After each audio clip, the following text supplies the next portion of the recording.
ভাবুন তো, এতদিন আমরা অফিস থেকে স্কুল সব জায়গায় যেসব সফটওয়্যার ব্যবহার করেছি তার বেশিরভাগই ছিল বিদেশি কোম্পানিগুলোর।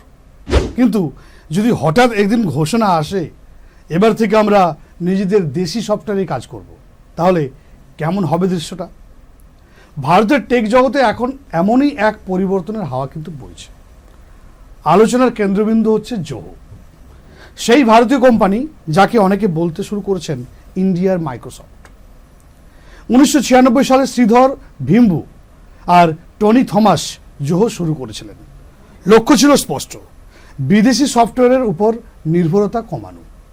আজ জোহোর ঝুলিতে আছে 45টির বেশি অ্যাপ।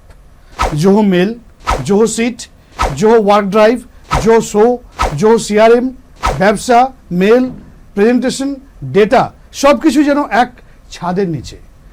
8 কোটিরও বেশি ব্যবহারকারী সারা বিশ্বে কিন্তু এখন জোহো ব্যবহার করছেন। সম্প্রতি আইটি মন্ত্রী উনি বললেন যে আমি আমার প্রেজেন্টেশন জোহো দিয়ে বানিয়েছি। মুহূর্তে শুরু হয় আলোচনা, জোহো কি তাহলে মাইক্রোসফট আর গুগলের সঙ্গে প্রতিযোগিতা করতে পারবে? জোহোর নতুন অ্যাপ জোহো ভানি হাইব্রিড অফিসের জন্য ডিজাইন করা হয়েছে।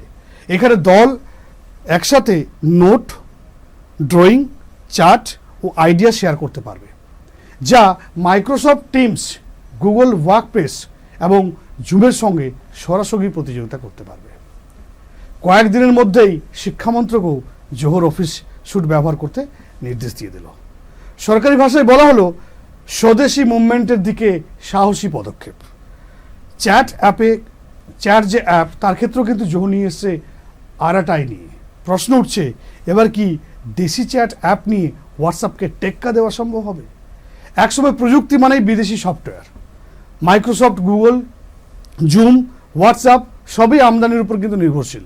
কিন্তু এখন আলোচনার কেন্দ্রে জোহো, যা শুধু সফটওয়্যার দিচ্ছে না, দেশের টেকনোলজিতে আত্মনির্ভরতাও কিন্তু বিশ্বাস তৈরি করছে।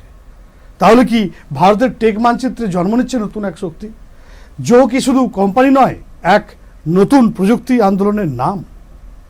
দেখতে থাকুন বিকে স্পট 5।